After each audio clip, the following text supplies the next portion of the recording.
Halo, selamat siang. Perkenalkan, saya Yudiati Puspitasari Pipin. Saya mahasiswa Fakultas Ekonomi, jurusan Manajemen, tahun angkatan 2019-2020. NIM saya 1910417100.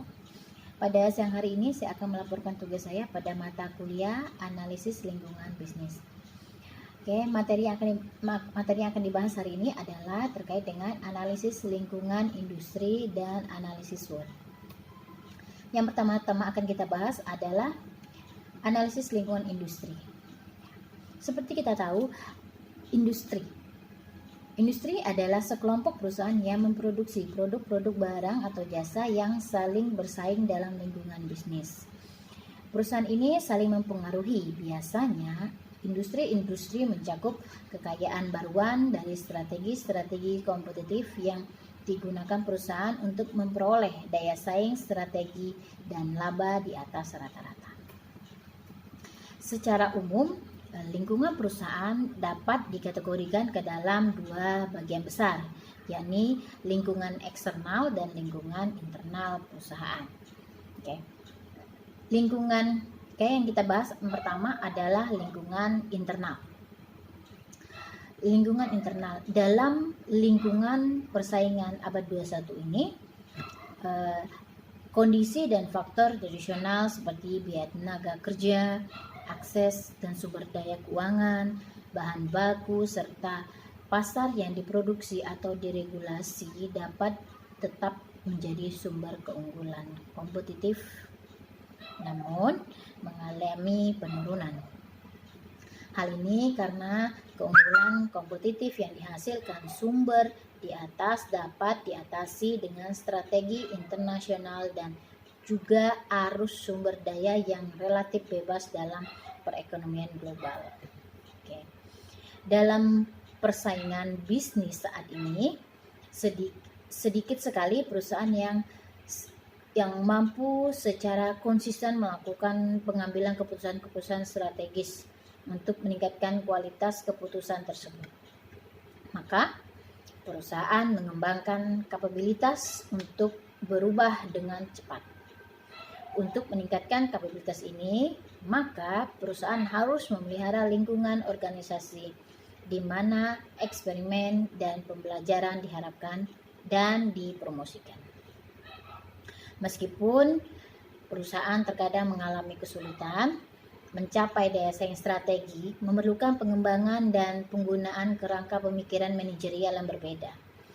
Kerangka pemikiran ini menuntut perusahaan untuk dengan hati-hati mendengarkan keinginan konsumen dalam memproduksi barang atau jasa yang dapat memuaskan kebutuhan mereka. Kumpulan sumber daya, kapabilitas, dan kompetensi inti yang heterogen dapat digunakan untuk menciptakan posisi pasar yang eksklusif. Sumber daya adalah sumber kapabilitas yang mengarahkan kepada kompetensi inti perusahaan dengan memanfaatkan kompetensi intinya. Maka perubahan dapat menjalankan aktivitasnya lebih baik dibandingkan perusahaan pesaingnya. Berikut ini akan dijelaskan lebih mendalam mengenai sumber daya, kapabilitas, dan kompetensi. Yang pertama adalah sumber daya. Sumber daya adalah input-input dalam proses produksi perusahaan. Misalnya, peralatan modal, keahlian pegawai individual, hak paten, keuangan, dan manajemen berbakat. Sumber daya dibagi menjadi beberapa jenis. Yang pertama, aset berwujud dan aset tak berwujud. Kita akan bahas yang aset berwujud yang pertama. Aset berwujud adalah aset yang paling mudah diidentifikasi, diukur, ditemukan dalam neraca suatu perusahaan. Contohnya, peralatan produksi, pabrik, manufaktur, dan bahan mentah. Akses yang tidak berwujud adalah akses yang tidak dapat dilihat dari dan disentuh. Tidak berurat, namun berurat dan berakar dalam perusahaan dan terakumulasi sepanjang waktu. Contohnya, keahlian pegawai, merek, inovasi, reputasi, dan lain sebagainya. Yang kedua adalah kapabilitas. Kapabilitas adalah kemampuan perusahaan untuk menggunakan sumber daya yang diintegrasikan dengan tujuan untuk mencapai tujuan akhir yang diinginkan. Kapabilitas seringkali muncul melalui interaksi kompleks antara sumber daya berwujud dan sumber daya tak berwujud. Meskipun begitu, kapabilitas bukanlah input yang spesifik sebagaimana aset berwujud maupun tak berwujud. Kapabilitas memampukan perusahaan menciptakan dan mengeksploitasi peluang-peluang eksternal dan mengembangkan keunggulan bersaing. Kapabilitas sering kali didasarkan kepada pengembangan, penyimpanan, dan pertukaran informasi dan pengetahuan melalui model sumber daya manusia perusahaan. Yang ketiga adalah kompetensi inti. Kapabilitas menjadi penting apabila dikombinasikan secara unik untuk menciptakan kompetensi ini yang memiliki nilai strategik dan menghasilkan keunggulan kompetitif. Kompetensi inti muncul setiap waktu melalui proses organisasi dalam mengakumulasi dan mempelajari bagaimana menggunakan sumber daya dan kapabilitas berbeda. Namun, tidak semua sumber daya dan kapabilitas perusahaan adalah aktiva-aktiva strategi. Apa itu aktiva strategi? Yaitu aktiva-aktiva yang memiliki nilai kompetitif yang berpotensi menjadi sumber unggulan kompetitif. Jadi, sebagian besar sumber daya dan kapabilitas menghambat dan mencegah pengembangan inti perusahaan. Tadi kita sudah membahas tentang lingkungan eksternal. Sekarang kita coba beralih ke lingkungan eksternal. Analisis lingkungan eksternal bertujuan untuk mengetahui ancaman dan peluang. Ancaman adalah suatu kondisi dalam lingkungan umum yang dapat menghambat perusahaan-perusahaan untuk mencapai daya saing strategis. Sedangkan peluang adalah kondisi dalam lingkungan umum yang dapat membantu perusahaan mencapai daya saing strategis. Proses dilakukan secara kontinu untuk melakukan analisis lingkungan eksternal adalah dengan melakukan pemindahan atau scanning, pengawasan atau monitoring, peramalan atau processing, dan penilaian atau assessment. Apa itu? Keempatnya kita akan bahas satu persatu. Yang pertama adalah pemindaian. Pemindaian melalui pemindaian perusahaan mengidentifikasi tanda-tanda awal dari perubahan potensial dalam lingkungan umum dan mengidentifikasi perubahan-perubahan yang sedang terjadi. Pemindahan lingkungan merupakan hal yang penting bagi perusahaan-perusahaan yang bersaing dalam lingkungan yang sangat tidak sehat atau tidak stabil. Yang kedua adalah tentang pengawasan. Melalui pengawasan, perusahaan mengidentifikasi perubahan dan tren-tren lingkungan melalui pengawasan yang berkelanjutan. Kritikal bagi pengawasan yang berhasil adalah kemampuan untuk mendeteksi makna dalam peristiwa-peristiwa lingkungan yang berbeda-beda. Yang ketiga yang kita bahas adalah tentang peramalan. Pada peramalan atau analisis mengembangkan proyek-proyek yang layak tentang apa yang mungkin terjadi dan seberapa cepat perubahan-perubahan dan tren-tren ini dideteksi melalui pemindahan dan pengawasan. Yang keempat adalah tentang penilaian. Tujuan penilaian adalah untuk menentukan waktu dan signifikansi efek-efek dari perubahan-perubahan dan tren-tren lingkungan terhadap manajemen strategi suatu perusahaan. Selangkah lebih maju, tujuan penilaian adalah untuk mengspesifikasi dan mengimplikasi pemahaman tersebut pada organisasi. tanpa penilaian perusahaan, dibiarkan dengan data-data yang menarik, tapi tidak diketahui relevansi kompetitifnya. Seperti itu. Itulah analisis lingkungan internal dan eksternal. Kita masuk ke analisis SWOT. Analisis SWOT, apa itu analisis SWOT? Ada suatu bentuk analisis situasi dengan mengidentifikasi berbagai faktor secara sistematis terhadap kekuatan atau strengths dan kelemahan-kelemahan atau weakness suatu organisasi dan kesempatan-kesempatan atau opportunities serta ancaman-ancaman atau threats dari lingkungan sekitar untuk merumuskan strategi yang tepat bagi organisasi. Hal ini melibatkan penentuan tujuan organisasi dan mengidentifikasi faktor-faktor internal serta eksternal yang baik dan menguntungkan untuk mencapai tujuan itu.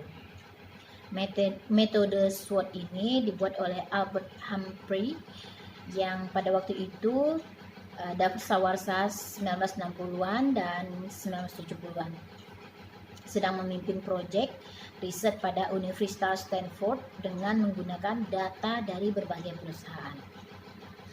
Analisis SWOT dibuat berdasarkan logika yang dapat memaksimalkan peluang, namun secara bersamaan dan dapat meminimalkan kekurangan dan ancaman. Analisis SWOT ini membandingkan antara faktor eksternal dan faktor internal organisasi. Oke, kita masuk yang pertama tentang kekuatan atau strength. Adalah segala usaha yang dibutuhkan pada kondisi yang sifatnya internal organisasi agar supaya kegiatan-kegiatan organisasi bekerja maksimal. Misalnya kekuatan keuangan, motivasi anggota yang kuat, nama baik organisasi terkenal, memiliki pengetahuan dan keterampilan yang lebih, memiliki anggota yang pekerja keras, memiliki jaringan organisasi yang luas, dan lain sebagainya. Oke, yang kedua kita coba membahas tentang weakness atau kelemahan.